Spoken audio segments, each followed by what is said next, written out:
Pius X. For me, if I have to say, when I was ordained priest 2016, my first appointment was in St. Pius X Church. So I was made as assistant to the parish priest. So I was in the St. Pius X Church in Mankapur. It is in Nagpur. Nagpur is the geographically center of India. If in that city parish, one St. Pius X Church. In Bangalore also we have St. Pius X Church in Kammanhalli and all. So till that time maybe I heard the name, but I didn't know much about that. So then in St. Pius X Church there was altar we are celebrating, but behind the altar there was one picture where St. Pius X photo is there and background with Rome. So whenever I celebrate Mass, when I am on the altar, when I look towards just back, I can see St. Pius X. So that picture was very much like very kind of like attracts, maybe it draws attention. So as if like Pius X is looking, like it's very very clear, very sharp eyes is looking. So I used to feel like Pius X is looking to me. So I was only 6 months in that parish. So I used to see that whenever I used to celebrate, when I look, maybe sometimes we see, sometimes when I lift my eyes, automatically it goes to the Pius X. So I used to look and I used to pray to St. Pius X. Sometimes I'm asking certain things and all. So then after, maybe when I was seeing behind St. Pius X, there is like a St. Peter's Church. So that picture was made like that. So Pius X is there and St. Peter's Basilica is there, Vatican Basilica. So when I used to look at this, and of course I came after my studies from Rome, 5 years, and there were proposals that I should go for Rome again for studies. So I was not very clear what to study. There were some proposals, you do this, that and all, but I prefer history. So that's why like whenever some saints comes, I tell so many stories. So maybe my interest is more of history, especially church history. But people were not so happy that I take history. History anybody will do, you have to do something solid. So I said okay. Then I was thinking of missiology, because I am also associated with a movement called Jesus Youth, so which has the missionary charism. So I thought maybe if I do missionary studies, it will be helpful to guide the members and all. So with these two thoughts, but when I am looking to St. Pius X, so I was praying. Then after some time I was moved to Bishop's house as a secretary to the bishop. And interestingly, my bishop, he died, Archbishop Abraham Virdukulangara. He has taken almost the motto, same thing, restore all things for Christ or in Christ. So something Archbishop Abraham also took the same or similar motto with a few edition, maybe something like restore all things, something like that only, his thing also. So I believe he also used to pray for St. Pius X. So somehow maybe very slowly, steadily, I was also drawn to that spirituality, St. Pius X. Then slowly, after some time before the death of Abraham Virdukulangara, my bishop, they proposed that I should go for canon law studies.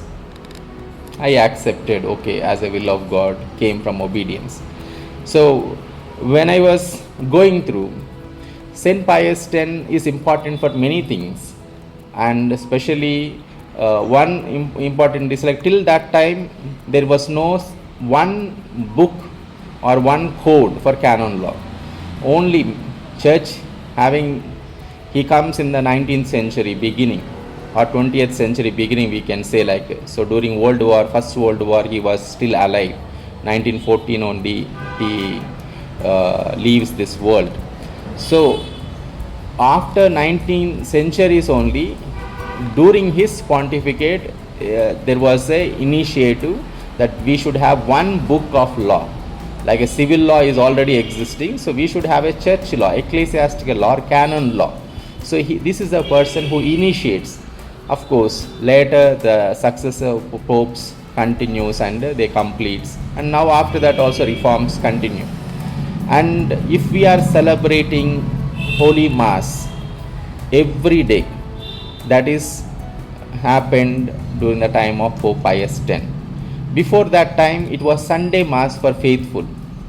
Masses, regular masses, it will be in some monasteries, not necessary that even for the monks and sisters, everyday Mass should be there. But Sunday Mass, surely it is a Lord's Day obligation.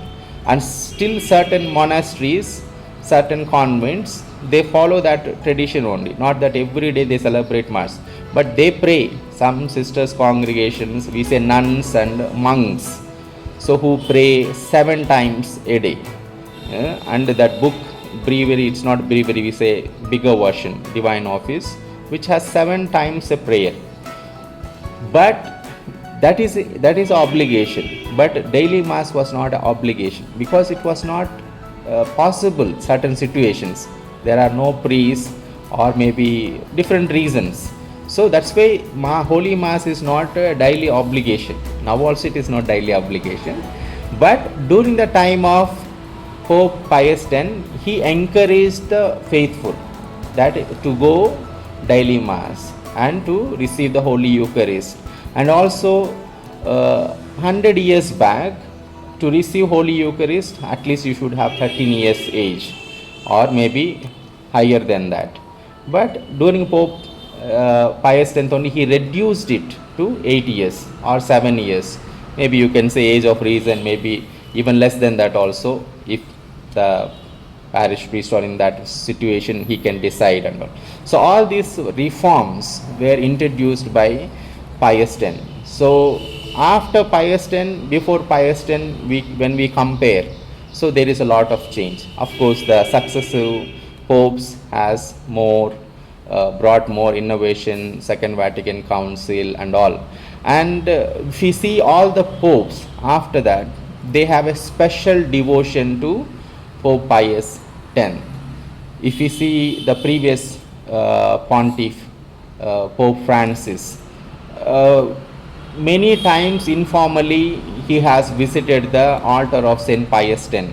And even when he was in the last days also, maybe if you have noticed, I think only once maybe in the history of the church where we saw Pope without the cassock, because of course he's in the wheelchair, they covered with a blanket and all, but he was not in the cassock, but he just came because he wanted to. So many popes has that they take intercession from Pius X because of different reasons. So we have a great pope, and today we remember this person who took this motto, restoring all things to save everybody. So at the end, the church's ministry is to save everyone, and even the canon law, the last canon says it's to the salvation of souls is the main supreme law. So these things were proposed by Pope Pius X. Let us seek his intercession as we remember him during this Holy Eucharist.